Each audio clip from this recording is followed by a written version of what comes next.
Going to give it a couple of seconds for the internet to catch up to the internet. I'm going to get a marker from Restream, and I have that, which means we are now live. Welcome, everyone. Thank you for joining us to episode 5 of season 4 of the Level Up Your Wealth podcast, where we talk about the gaming industry from a business perspective. One of your hosts, Marcus Howard. Unfortunately, Mario couldn't join us tonight. He's with his family. We'll see him again next week. But in the meantime, I'm excited to talk to Julie. Julie, welcome to the show. Thank you for having me, Marcus. I'm very happy to be here. Excellent. We've been trying to catch up with each other and do this podcast. I think we've been talking about this for like a year and some change now. Yeah, a little bit. Yep, but that's okay. Yeah, We're making it happen now. no time like the present. Shout out to everybody who's joining us. If you wherever you are, let us know you're tuning in from. We want to give you a shout out. We can bring you up on screen, not you into the chat, but we'll give you a shout out. We can see some of your chat messages. What we're going to do before we dig into sustainability in esports and impact of esports is play a little bit of esports ourselves. So we're going to play a game of rock, paper, scissors. For those of you who are familiar with the show, it's just like you remembered as a kid, except it's digital, like a card game. So let us know in the chat, who do you think is going to win? Normally Mario plays, and he's typically better at this game than I am. So Julie, I think that you have the advantage here. Okay, we'll see. It's been a while. All right, so I'm going to get this pulled up here. And then there. And I can't see your screen, so everyone can see my screen. I'm going to jump in here. Again, if you want to play this game, it's free to play. It's rps.gg. We'll go to quick match. And then as soon as you do that, it should match us together. Okay, so first to 10 points, something to just a couple call outs here. You pick a card, I pick a card, and then it will show either one of us wins, one of us loses, or we might pick the same card and get a draw. At the top and the bottom of the screen, it will show you a trend of cards played, both for you and for me. Okay. So here we go, first to 10.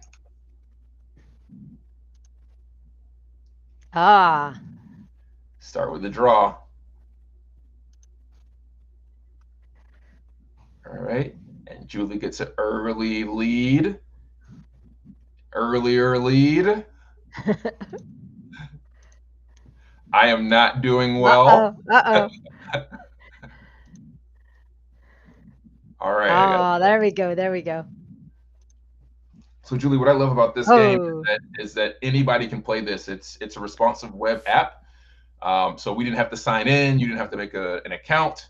You just go right to the website, and you can play this on your phone as well. So basically anything that's connected to the internet. Yeah.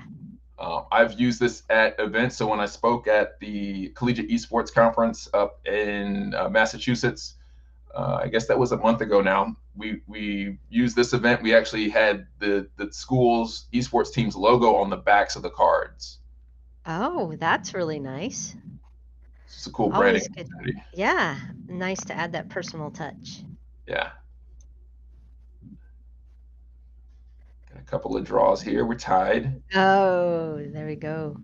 You're up one. Oh, and a draw. All right. Tied again at 6. Oh, there we go.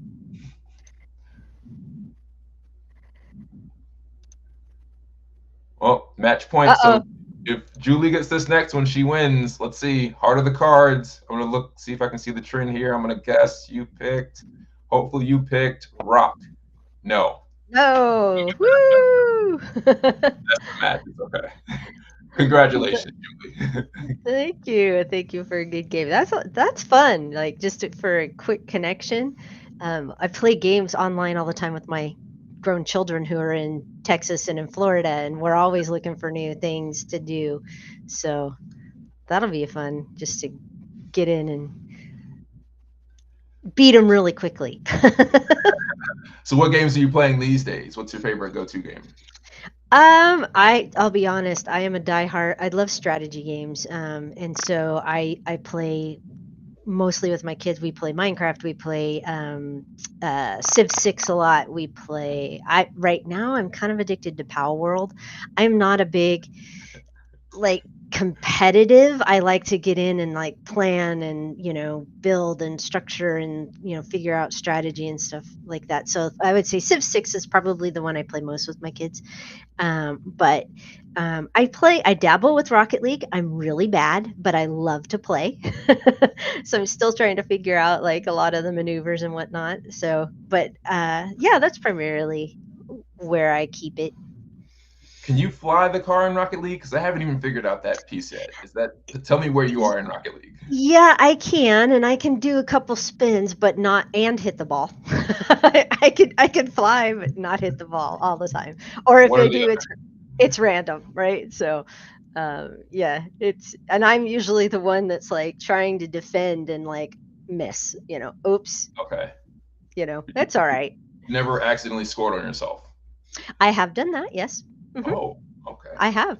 I have actually accidentally scored on myself. Yes, and I believe, yeah, I was live on another, uh, on another stream, and yes, I did it in front of everybody, so that was awesome. You're earning your stripes. That's what you're doing. No Yeah, problem that's there. it. That's it. Yep. Speaking of earning your stripes, you have won a number of awards over the years. I would love for you to share that with the audience. And as you all are tuning in, we've got a great audience tonight. Thank you for joining us live. Let us know if you have any questions from Julie because she is like the go-to expert in esports for impact and sustainability. So tell us a little bit about the awards you've gotten over the years. Awesome, thank you. So back in 2022, I'm a member of NACAD, which is the National Association of Esports Coaches and Directors, and I that year I really pushed heavily to change kind of what we were doing in Fresno. So I was on the IT team in Fresno Unified, and then I joined the career technical education team. And at that point is when I kind of really began to understand like the bigger picture of esports, right? Like I actually read your book and went through it and was like, okay, this we need to bring this to kids. And so I thought, okay, in Fresno Unified, I'm going to start. So we started doing some video production and things like that. That kind of led it to me attending. Prior to that, I had attended the conference, the NACAD National Conference, and really got connected with some collegiate coaches and other industry partners, and was able to kind of develop a vision. And then I hosted a local, and here in Fresno, we hosted a clinic where we had kids from LA come up and coaches from all over the US come, and they awarded me that because of the I was the that year's director of the year just for my innovation and trying to really push that forward. And I'm kind of one of those people that if I get something in my mind, like I will move heaven and earth to make it happen. And I really feel like, especially in sports, it was important to bring that to the students, like the whole ecosystem, the whole every part of it, from shoutcasting to broadcasting to event setup and management and all of it, right? And so now even kids are designing the T-shirts and helping to, fix the internet issues and things like that. So it's wonderful. And then in 2023, I was nominated by some peers in my district for the Fresno Unified. It's called the Excellence in Education Award, and there are different categories. And I was in for the managerial award. Unfortunately I was in the top 10, but didn't win. But it's just an honor to be recognized for the hard work that you put in and what you're trying to do with students and make a difference. And that's my passion. Is I want every student to realize their passion, and if that's in esports or I mean, really, like what isn't involved in esports, right? Like you could be a doctor, you could be a lawyer, you could be a financial planner. Like, okay, if you're gaming, let's try and go that direction. So and then just recently in March, I was nominated and won the Game Hers Guardian of the Year. And the Guardian of the Year is given to the person who really is either a mentor or a parent or an advocate for like the younger generation, and really providing opportunities for them to get into esports and gaming and experience it, where if that person wasn't an advocate for them, maybe they wouldn't have had that opportunity. So that was quite an honor. The pool of people that were nominated with me was, they're just an incredible group of women. And so yeah, I've been very fortunate to in receiving some of these awards. But honestly, it's, you know I try to do it for the kids and just create opportunities for them to be able to participate in what a world that I love and that I know that they're already involved in. So, yeah. Excellent. Well, congratulations to you. And if you're joining us from Thank you. LinkedIn or any of the channels you're joining, if you have that celebrate function, if you'll give her a round of applause, we so appreciate the work that you're doing for the culture, for the Thank you. community, for the ecosystem. And it's great to see that your school recognizes the value as well. We saw there have been some nefarious players in the scholastic esports space who have come and gone, and it was my concern. I think you shared that concern as well, that it may have created kind of a black eye, if you will, on scholastic esports. If you Yeah. have administrators who are experiencing scholastic esports for the first time in some of these platforms and ecosystems, and it doesn't live up to the hype, you may not get another time, an opportunity to reestablish that connection with those administrators, that trust to let esports be the full thing that it could become. So Yeah. you talk about your experience of working with administrators and helping them understand the value, and then how do you get the kids excited about it so that you can achieve the school's goals of supporting the student success? So we were fortunate. So Fresno Unified calls the Esports League Fuel for Fresno Unified Esports League, and we were fortunate in that it was our CTO and our then athletic director and director of engaged student engagements that kind of they heard about esports and they're like, hey, let's do this. So they collaborated and kind of just started it. That was in 2018. I came on board in 2020 to help them with that and to grow it. But when I meet with other districts, and almost always it's, well, what kids spend so much screen time, and why would I want to do that? Or that's, why would we bring gaming into the classroom? Like, that doesn't make sense. And so I sit down and I say, let me show you some data, let me show you what happens when students, when they play, their grades go up, their absenteeism goes down, their test scores for state testing go up, they find community. My heart, and what I find the most exhilarating is, we know esports attracts a lot of neurodivergent students, and so when you see students who have struggled making friends or belonging, and they join an esports team, and now all of a sudden, because they're so gifted at playing games online, they're the team captains, and everybody's like, oh my gosh, you're amazing. And they're developing friendships, and actually participating in extracurricular activities, because even in Fresno Unified, it's about 60% of our kids that played esports over the first 4 years that had never participated in anything, not just sports, but not even spelling bee or drama. I mean, nothing, right? So it's super exciting to be able to hear them and see them connect, just and usually I can show a video that doesn't do quite justice, but if I'll invite them and say, hey, come to a local event and check it out. And I mean, that's usually all it takes. Often the conversation is enough when you can show them data from my district or from some other districts, especially here locally in California.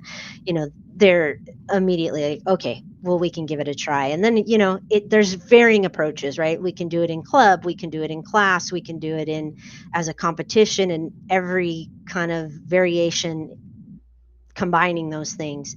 And so then of course the next question is always cost. What is it going to cost me? And I started Minecraft esports, and I tell them all the time, if you're a Microsoft district, you have an A3 or above license, we can get you started at no cost. Your students are one-to-one. Yes. Let them. All we got to do is load Minecraft on your machine, and I'll teach you or I'll train you how to host an esports event in Minecraft education. And then they're like, oh, it's that simple. And then it's just a matter of kind of like gearing them up and then letting them see it, and before you know it, they usually jump on board.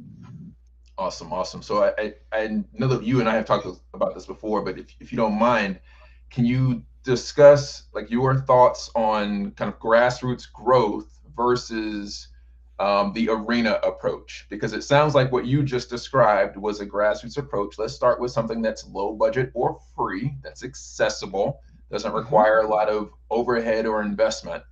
I Yeah, don't know if you saw just as two examples. I believe it was Conestoga University or college up in Canada just announced that hmm, they're going yep, to build a $4 million arena. More power to them. I'm glad they found $4 million for that. But I yep, also saw just 4 or 5 weeks ago that the University of Arizona is shutting down their esports program after right, having invested $1 million into a facility. Now they've got some special budget challenges, but I think yeah. if the program was achieving more impact, it wouldn't have been on the chopping block. So I'd love to hear your thoughts about again grassroots versus kind of arena. So I now Fuel is in the process at Fresno Unified of building. They're not calling it an arena. It was going to be an arena, but now it's going to be a tech hub where they can do multiple technology events. So I do want to state that, but it's not where it started. We started with laptops. We started with simple games like Minecraft. Initially, for high school, they did do Rocket League. Now we're fortunate that we do have CTE labs, and so we have some of those devices in there. But I believe that you just start with what you have. I'm going to give a shout out really quick to my friend Matthew Shipley. He's in Oklahoma, and he literally did a GoFundMe for 3 grand so that he could get some switches or an Xbox. I think for him it was an Xbox and a couple of TVs and controllers and games for his kids to play. He just recently had 3 kids signed for scholarships, and this is over a period of about 2.5 years. So he did what he could. He bought an Xbox and some controllers and said, I'm going to make it happen. I have kids who are interested. They want to be engaged. For about $600 you could buy a Switch. If you want a low budget, you can buy a Switch and controllers and some games or licenses, and use the Promethean board or whatever smart board you have in your classroom. Plug it in, and you can have a whole club right there. Yep. I like going thinking even less expensive again is Minecraft. If you have to pay for a license, it's $5 per student per year. So if you've got 10 kids, it's going to cost you $50 for the year to run an esports club or competition in a classroom. And I think that's people need to understand, right? That it doesn't. You don't have to have the full lab with the broadcast booth and the furniture and the chairs and everything to start. Mhm. Do you want to get there? Sure, everybody does, but you don't need to. You can, in many of the presentations, I show differing pictures of, the kids that are sitting there at a desk on 4 plastic chairs with a switch and a TV. The look on their and expression on their face is exactly the same as the student that's sitting in a big setup with chairs and lights and all that. It's about the student experience. And if you are excited and you are all in for providing your students with the best experience, they aren't going to care what the flashy lights and the bells and whistles are. They just want a place to belong, a place to connect, excuse me, and a place to fuel their passion. They're already gaming, so like, let's let them do it in a way that's constructive and supportive and collaborative with each other. So, yeah, I tell people all the time, let's just do it, just start, Right. because they'll come. They're going to come out of the woodwork. Yeah. And you said that the program, Fuel started in 2018. So you're saying you're talking about an Yeah, arena now. If I'm yeah, checking my notes here, it looks like it's 2024. That's 6 years worth of growth. fairly Yes. organic growth, and now you can Yeah. justify having a facility like that instead of what I read the article about what's happening in Conestoga. It seems like they had a decent amount of success with their varsity team, and I'm not Hmm. knocking the varsity esports team, but now they're going to invest in the arena. It's been my experience, and I'd love to hear your thoughts on this, that esports arenas have the same impact on kind of student engagement that having like a rec center does on campus, right? If you think about like a college metaphor, and this is what I said when I gave the keynote at the Collegiate Esports Conference, like the arena is for the varsity team. They're the only people who can use it as players. Everyone else who's in that space is a spectator. A Yeah. step away from that is like the rec center or the gym. It's more accessible, but only sort of more accessible, right? It's everyone who didn't make varsity, who's in intramurals, who's still fairly athletic, but the average person probably won't go there because it's everybody who didn't make varsity. Versus using basketball, like a pickup game of basketball. I have a basketball goal I found for free that I just roll up to my driveway. And my daughter and I would just go shoot a couple baskets there and then come back inside. Like it's just very casual. Yeah. When in your experience, do you see that same kind of uh, experience in esports labs where it's like the varsity students are there all the time practicing their scrims and maybe competing there, and like the really good students go there, but it's too intimidating for the Mm. casual gamer, the average gamer, to go participate. So I would say there's two different views, maybe in high school and then in college, right? So in high school, I encourage the teachers in the districts to use their already existing labs that they have, computer labs, right? A place where students are used to going to.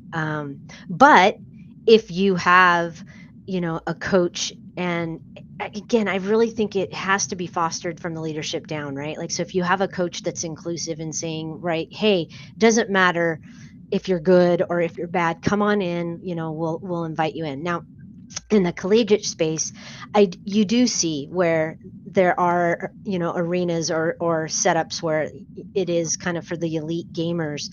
There are some that invite in everyone, and they can participate in kind of a, like what you mentioned, in a couple that I'm thinking of, right? It is more of a rec center. There's a concession stand, like, or a pizza parlor that's kind of on board in there, as well as they have, like life size chess, boards on the ground and shuffleboard or that type of thing. And then there's like a gaming lounge. And what and they do have kind of a, like a retractable seating, and a uh, I'm going to say it's not a permanent stage, but it can, come up and down, where they do set up for, streaming and that type of thing. And I understand, like, you wouldn't necessarily want everybody on those computers because you've got to protect your equipment. But what I love is that the spaces are inviting, right? It's anybody on the street can walk in. They can kind of, it's comfortable, right? But I don't know that all collegiate programs, or even, like, the organizations that are, have I'm going to say pop up or whatever, um arenas that, hey, come on in and you can, pay to play, or even if it's free for a while, or you can get a membership.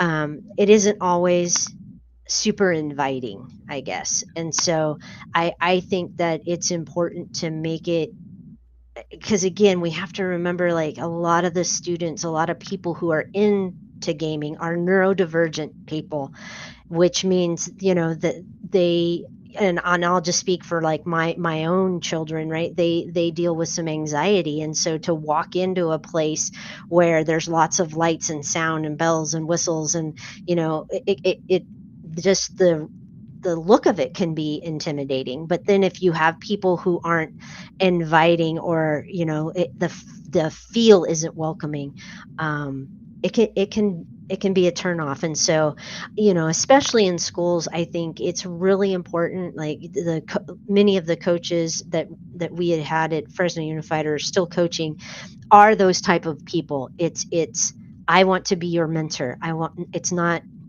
I want to help you grow as an individual, and I think that that in high school is what fosters that growth and development of the student as a whole. That's wonderful. And I want to definitely shift gears to learn more about what you're doing with Game Plan. Mhm. Congratulations Thank on you. that. Right before we get there, I want to hear your thoughts on, you talked about having an inviting ecosystem. How has your experience been with toxicity in Mm, gaming, in collegiate or in the scholastic levels? And how do you work through that? You mentioned that people can have anxiety being in a space if it's yeah. intimidating. We Mhm. unfortunately know the gaming space, especially in the competitive space, to be very toxic, very uninviting. And just this week, we saw just Yeah. examples of online harassment.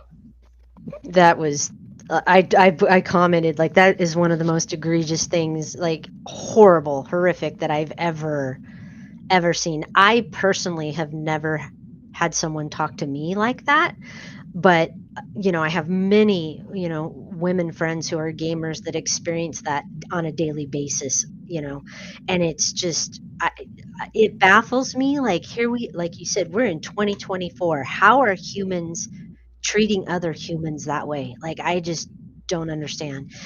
But what we've done and what I tried to focus on in, because we started esports in third grade. So from third to sixth, they played Minecraft.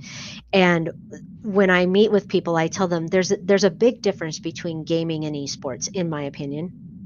Esports, you have a coach, you have a mentor, you have someone who is training you. So it's my responsibility as a director to train the coaches how to be mentors and coaches, because a lot of the coaches that are coaching in I'm sorry, in scholastic K-12 are teachers, and and we have good teachers and bad teachers, but teaching is a little different than coaching. um, and again, not all teachers have had the proper education on how to work with neurodivergent students, and so I think it's really important for directors to train coaches, right? How do you respond when when a student is having a bad day, or needs a little extra attention, and how do you foster those relationships with your students, and encouraging them on the teamwork and the collaboration and all of the things that we celebrate in esports. And so when I sit down, and you can show an esports match, and you can kind of show a gaming match, not even an overly toxic gaming match, but there's a lot of smack talk going on an online gaming, no matter what you're playing. But in esports, it's there's sportsmanship. There's that we make sure that the kids, they have to attend school, they have to be getting good grades. Like there are these rules that they have to follow, and in gaming they maybe aren't getting those, or practicing those. And so there's, I think, a huge difference in what that looks like. And as far as, I mean, I'm not going to say there haven't been toxic comments or things, but that we address those, right? Like we've had a student or two who has made a disparaging comment to a female or a person of color, and we pull them out, and we're like, okay, you're not playing today or in the tournament, and here's why, and we have the conversation. um, but I think in gaming it's just absolutely awful what you hear and see. I follow India Alanis, and she's I mean, one of the most wonderful human beings I think I've ever met, and she's an African American woman who plays Rocket League, and she's a pro, and yet it baffles me that she is being treated so horribly, when she's just gaming online. And I don't I feel like as educators, we have to educate them young. Like, this is not how you treat people, this is not how you behave. And even if you are at home, you need to respond in a gaming environment the same way you would in an esports environment. um, and hopefully that will begin to change over time, right? And I think esports, we're still in that, like, what? toddler to, preschool age, right? And so there's still a lot of growing and learning to do. But I mean, I take it upon myself, like, we have to train that younger generation how to behave properly in online settings, because they don't, I think, quite understand that, words matter. And once they come out, there's no taking them back. Yeah. Yeah, agree with you 100%. And Sebastian posted about a campaign he and I led last year, where Mm, we addressed toxicity in gaming. And he said in that post, trash talk is okay in its place, but what we see is not trash talk; it's just trash, right? Like yeah, verbal assault, any of that toxicity where you're threatening people's safety. It's just not. It should not be permitted in online play. not And at all. part of it is empowered by the anonymity of the internet. But you're Hmm. right. The great thing about it is we see that kind of toxicity doesn't happen. The trash, instead of the trash talk, the trash doesn't happen in traditional sports. So that's something that we do need to adopt from traditional sports, and Yeah, you're saying that we are. And as we continue to make esports the experience more accessible, hopefully it makes that maturity, that appreciation for people and respect for people as people also more yeah, accessible. absolutely. Yeah. So let's shift gears and talk about game plan. Again, congratulations. You just joined the team Thank this you. week, or you'll be joining soon. Tell me about that. May 1st was my first day. And so I'll just a little bit about game plan so that everybody will know. Game plan is it actually now, with the addition of myself and Chris Avilas, we are kind of a full service organization, in that Chris and I will be focusing a lot on professional development and helping, like you said, grassroots, boots on the ground. You need help starting esports, we will hold your hand and walk you through it, type of thing. So we're both helping the content team in writing some curriculum. We're working towards creating some certifications, specifically like in video production, like for a production assistant and broadcasting, and some areas like that, so that you know students, when they graduate, whether it's high school or college, have something that says, hey, this is, rubber stamp by industry, saying, hey, I've learned the skills I need to learn. And so it also, game plan is also a platform, for hosting curriculum. And the part that I love most about it is, yes, game plan provides curriculum, but they also, you can upload your own math curriculum or science curriculum. It integrates with LMSs and SISs seamlessly.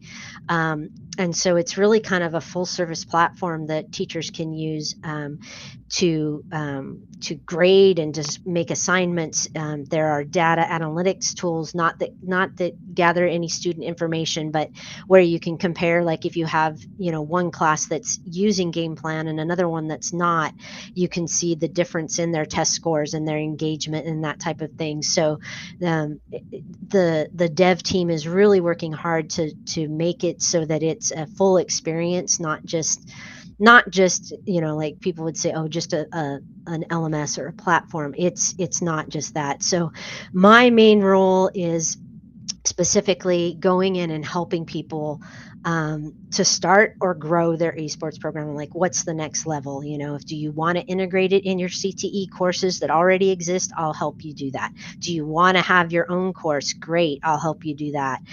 We'll even work to, either take our current curriculum and kind of mold it to what you want or need based on your class, or help write the curriculum for you. So that's what excites me the most, is that game plan is allowing us to really kind of mold and shape what game plan looks like, but also to service the esports community as a whole. And I don't think that anybody else is really quite doing that out there. And I just, honestly, it's a privilege to be able to do that, because I love getting in there and listening to what teachers are saying, and then kind of asking those pivotal questions, because the main thing that matters is your program goals that are going to help you achieve what your district wants to achieve, but more importantly, what are your student outcomes, and what can we do to help you achieve those student outcomes? And then, from our experience, it's, we've seen, I mean, literally in some cases where I've been at a conference where a parent shared, like, esports saved her son's life. Like, he was on the brink, and it brought him back, and he now has friends, and and is on his way to college. And you know to hear stories like that, and know that esports can, just like traditional sports, or even more so, again, because of the population that esports serves, we can make a huge difference and impact in students' lives. That's incredible. When you talk about your curriculum and certifications, Mhm. it sounds like the way you describe it is that it can be used to complement schools. And correct me if I'm wrong, it almost sounds like if someone just wants to jump right into esports, they could just like, learn and go through your curriculum and get the certification without having to go through traditional higher education. Is that correct?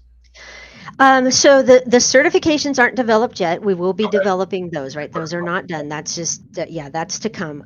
But the curriculum that's on, it's geared towards high school right now, right? And middle school, high school and middle school, not college. Although we are having conversations with colleges to say, hey, what would that look like, and how could we assist you in doing that? And I think the point of game plan is never to replace a teacher.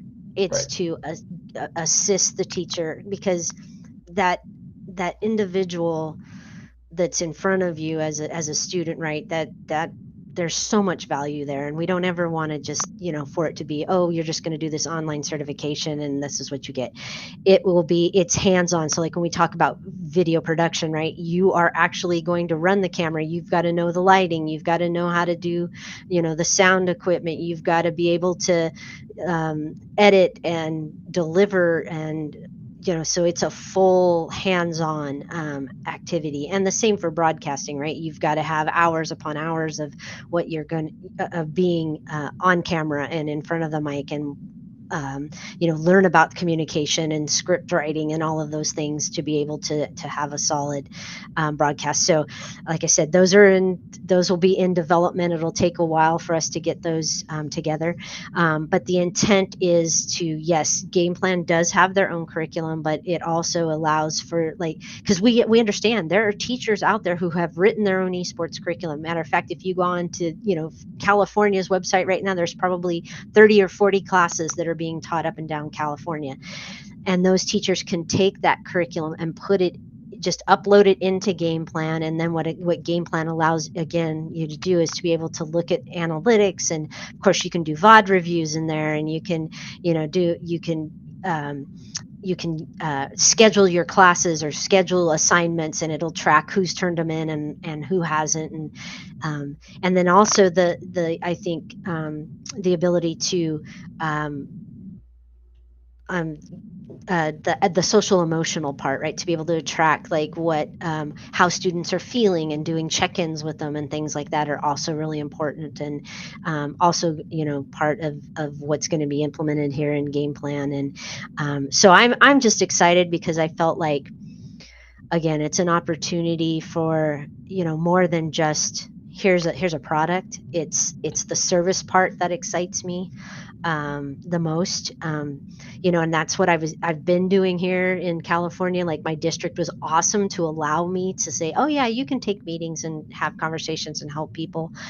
But that was where it stopped. Now it's like, I can meet with you over and over again if you need me to come out. Like, that it's likely that I would be able to come out and help you with those types of things. And then be able, I think, to help people structure tournaments. I'm a firm believer that an in-person tournament, even if it's, a single classroom in Minecraft with the students' own devices, but to give them that experience of competition is so valuable. Because most the draw of esports is, like, you and I could play each other online, right? But that, which is awesome, but how much more fun is it when you and I have been competing and we're the top two, and we get to actually go head to head in person? Yeah. in a classroom. Um, and so that's also what I hope to bring is some tournament management. Or and again, I'm all about let's get the kids involved. It's not about me running it, it's not about you running it, it's about influencing and allowing those students to rise up and take ownership of it. So that's kind of the model I've done over the years, and I hope to continue to do um, for other districts. That's excellent. That's excellent. And I don't mean to replace teachers.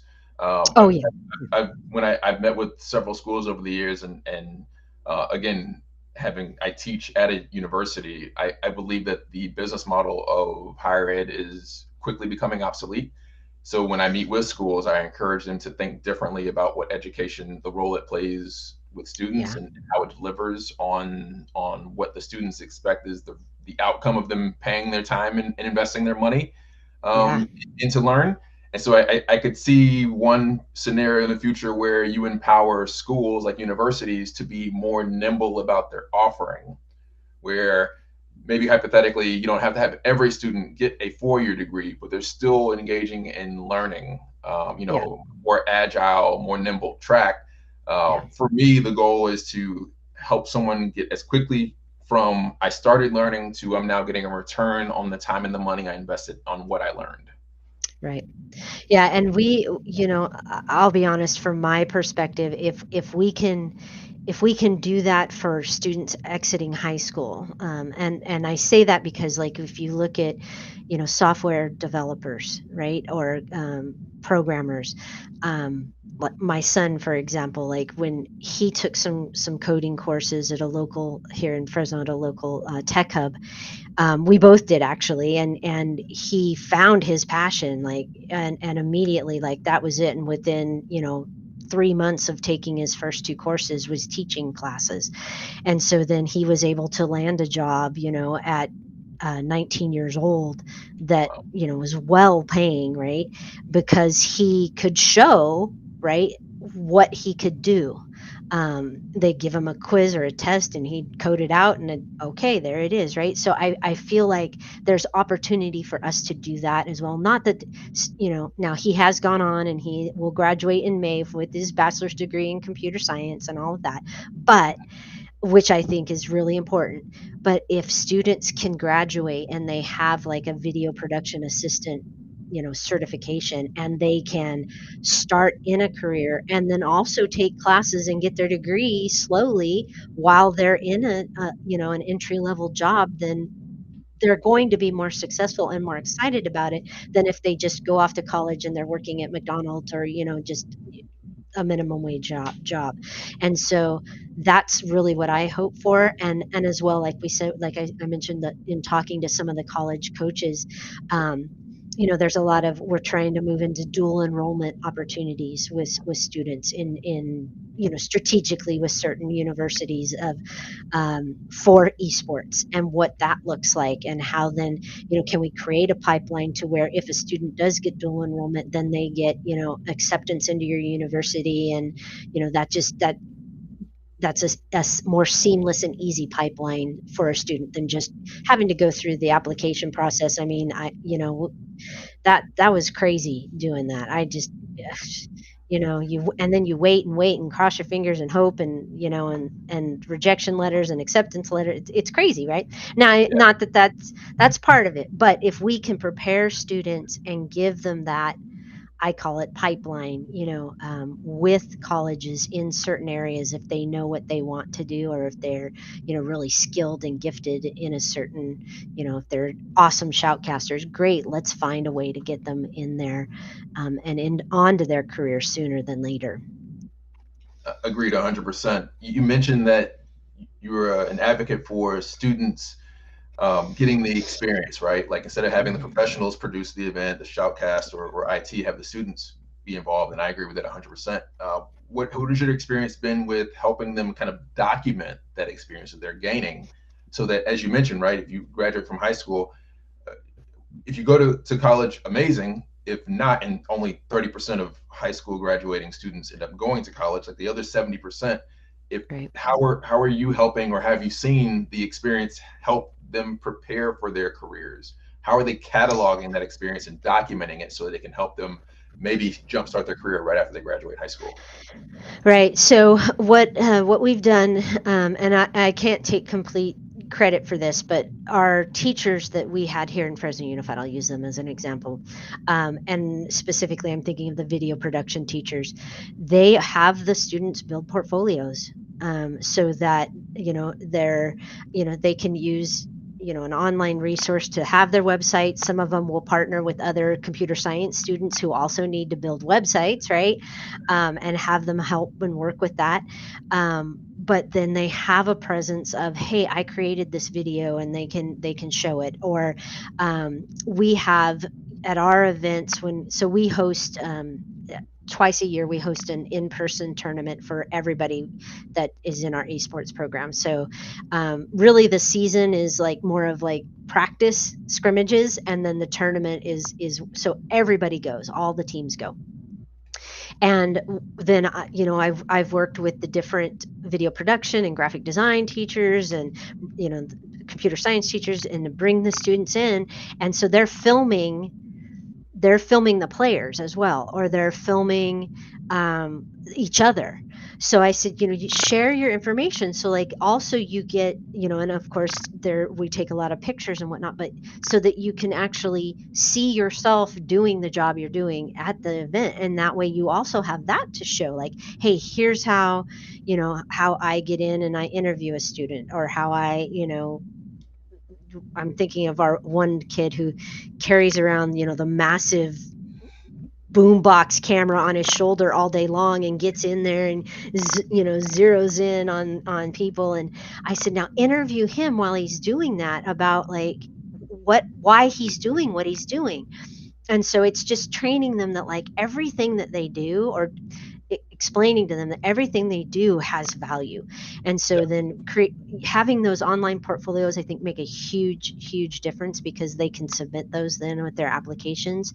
And then again, we're trying to work on those certifications so that the kids, even in high school, have something that says, hey, these are the skills I learned. And then on top of that, whenever they do serve and they go to events, or they broadcast the football game, or they go to we have a local AAA baseball team, and they're taking pictures or video there, like the teachers will document, hey, for this many hours they did XYZ. When they come to the tournaments, right, I do kind of a check-in and a check-out, and if they rotate, like what activities they're doing, and then give those to their teachers, so then they have that documentation of, oh, I spent 18 hours behind the camera doing this, or I spent 18 hours editing this such and such video for this particular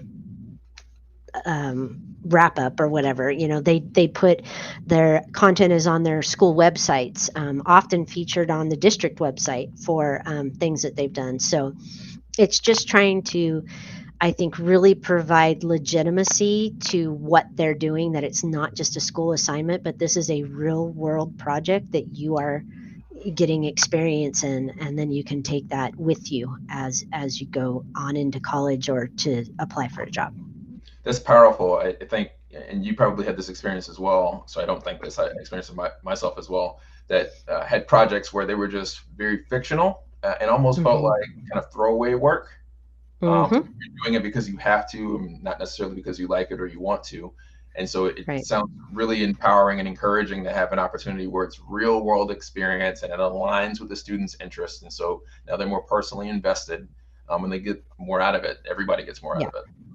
Yeah, absolutely. And that's just it, right? That it's valuable. They feel like they're gaining experience, because it's all theoretical. If you just read it in a textbook or hear it from your teacher, you don't truly understand it until you do it. And so, even the one thing that I had started working on before I left, and I hope that my counterpart that I left, and I'm sure he will, was like the more of the event management, right? Like those checklists that you need, that roadmap of how do I plan for events, right? Because those are important as well.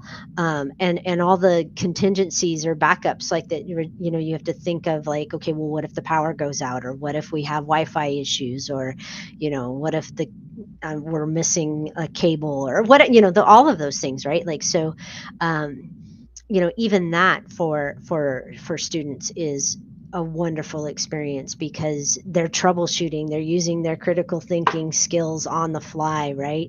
And they have to work together to solve problems. So I think all of that is valuable experience, and it's not theoretical. It is hands-on, being in there and the doing. And we've had quite a bit success with the kids that have participated here in Fresno Unified. So my hope is just to help other districts, you know, leverage their students in that same way, so that they can experience, what it is to, I mean, do a job, but, like, to have that experience of doing a actual job. Yeah, yeah, and I know you've stepped away obviously from Fresno to join the game plan team.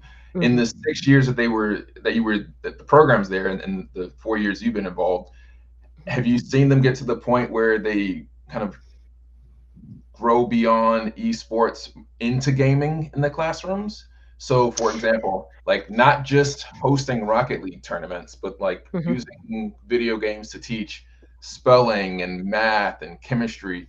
Because I know that those games exist, and I even use different forms of those games, like with my kids, to teach them different concepts. So I have a PlayStation Vita, PS Vita, and Hmm. when my daughter was 4, I was using it to help her understand like how to count to 10. There's like a mini game that you count as quickly as you can, and it's timing you. So it was a Yeah. one on, like, you competing against yourself, right? But Right. in self competition, she was learning to count. And now my son's playing a game that's teaching him to code. He's playing another game that's teaching him how to spell. Do you Right. have you seen that happening in the classrooms? Yes, the slow. I mean, there it was for a while a part of it. Like, there were a lot of math games and ELA games and whatnot that they would do during, like, the once a week where they'd go to the library. And I'm thinking younger students, right?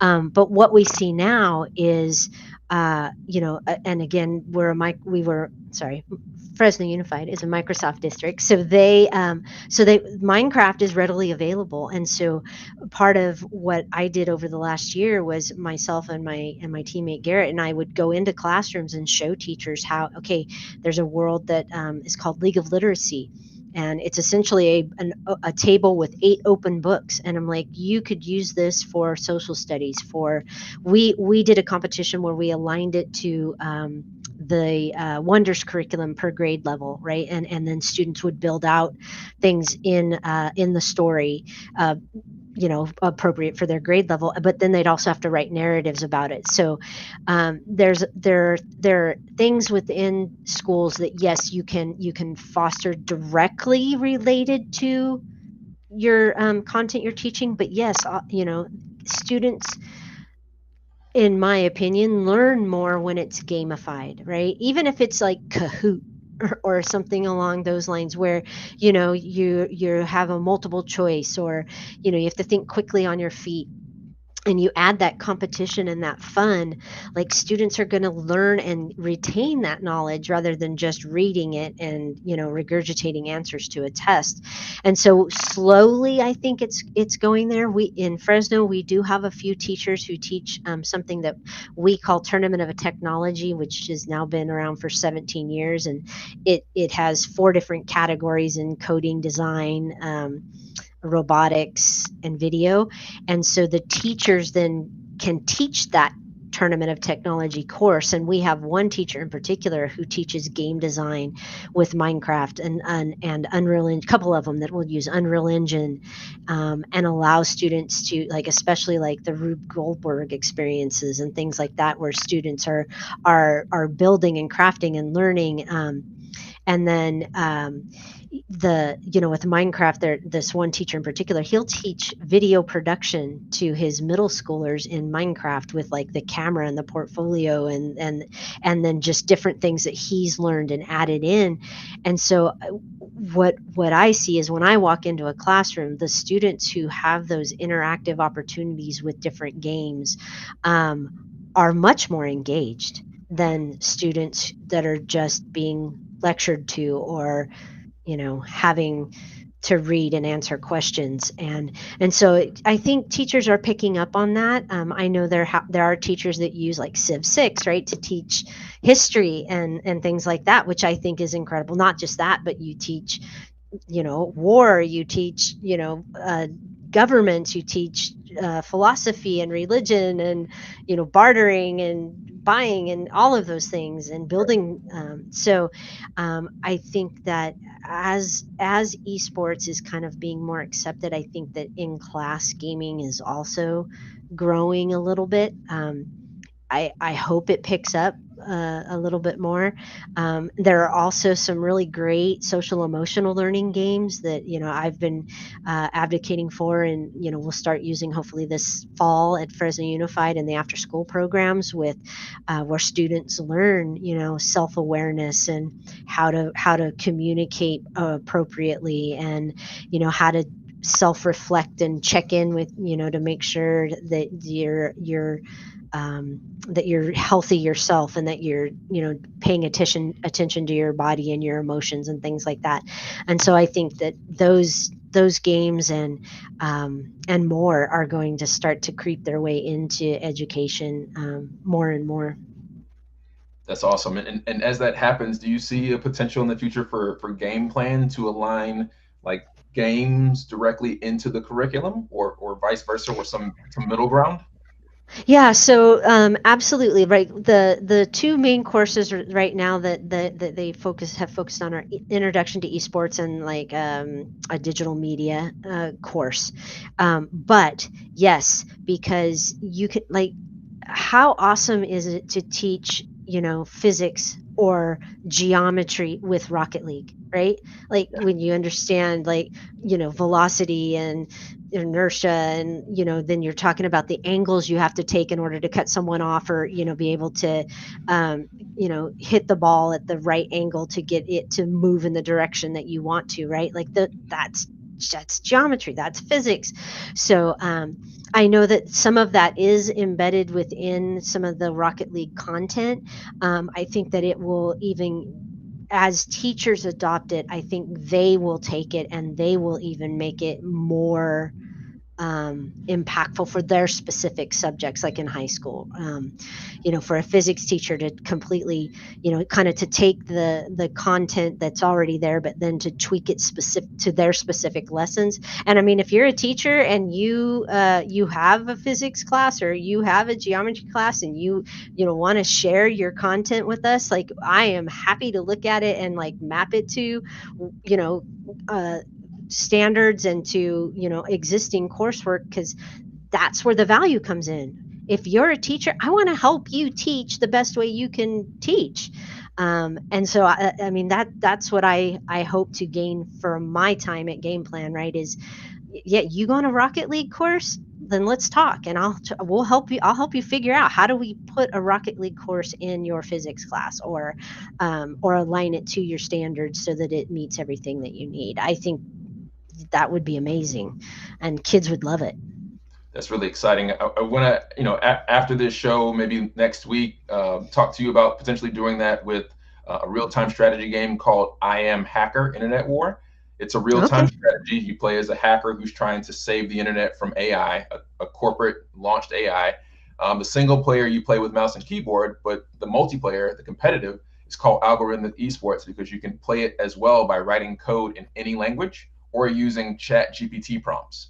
So it can be Wow. used literally to like reinforce curriculum that teaches for loops and variables and things of that nature, like a direct academic like connection to the entertainment function. Wow, that, like, my brain's just going, because we start with code.org, right? Yeah. for our kids in elementary, and it just builds up and builds up. But like then you get into like the AP class and it's in Java, and Yeah. I'm like, who Java? Like, okay, but like this, like to be able to segue into that, where now we're leveraging AI as well, and Mhm. kids are learning coding in a fun and engaging. You got it. Would love to chat with you about that. That would be awesome. Awesome, awesome. I'll send you the link. It's IAH Internet War. I am Hacker Internet War. The demo is free on Steam. The game is so awesome. People play the demo for like 80 minutes on average, but Oh, really excited about it. So we're a little short on time here. Thank you so much for the okay. hour. Very generous with Yeah. it. I don't know. Hopefully you don't hear that motorcycle in the background. My neighbors across the Nope. street. Okay, good, perfect. Before we leave, what are some of your goals for this year with game plan, and then after that, how can we follow and support you as you work towards those goals this year? Awesome. Well, I know immediately, like it's of course always like we want to get as many people, involved and just allow them to see what game plan. I mean, yes, the platform is, but also to know we're here to support you and that we want to provide service for you. We want to be able to come in and help you achieve your goals, whether that's curriculum, whether it's, starting an esports club or program, if it's, integrating into your already existing CTE coursework and tweaking that to add esports. So that is the main like goal this year, is just getting the I guess the name of game plan out there and really letting people see like what the full service, what the full game plan platform and package is. It's not just an LMS, which is what I hear a lot. I'm like, no, no, no. It might have been what it started, but it's not that anymore. So, yeah, I mean, and honestly, my own personal goal is like, I just want to help as many people as I can to realize what esports can do for kids. And I'm happy to have any discussions, and I know sometimes it's difficult with administrators, and we're happy to have those conversations and show data that we've had from other districts and friends, and my own district, and be able to say, hey, you can change your kids lives by exploring this. So That's fantastic. And we mentioned my book earlier. Thank you so much for supporting the yes, book. If all absolutely. goes well later this year, again, you have an open invitation to be featured as a thought leader in Volume Two. If I can get the Awesome. time, I want to hopefully have that finished by the end of the year so it's ready for Christmas. But again, Awesome. be honored for you to share and lend your insights and expertise there. Um, Absolutely. with that said, thank you so much for your time. Again, where can people find you, support you? Where are you most online? I know you spend a lot of time on LinkedIn. It sounds like you spend some time Yeah. on Twitter. Yeah, mostly on LinkedIn, a little bit on Twitter. I'm at JDogMav. That's my gamer tag on Twitter, and Julie Mavro on LinkedIn. Yeah, I spend a lot of time on LinkedIn. I really like to network there, and so you can easily find me there for sure. And then my email is julie@gameplan.com. So if you want to reach out to me for email, that's good too. Easy to remember. So thanks so Yeah. much for your time. Thank you all for joining us this week. See you again next Thursday at 9 p.m. Eastern Standard. We help you level up your wealth. Y'all have a great week. We'll see you later. Bye bye. Bye. Thanks.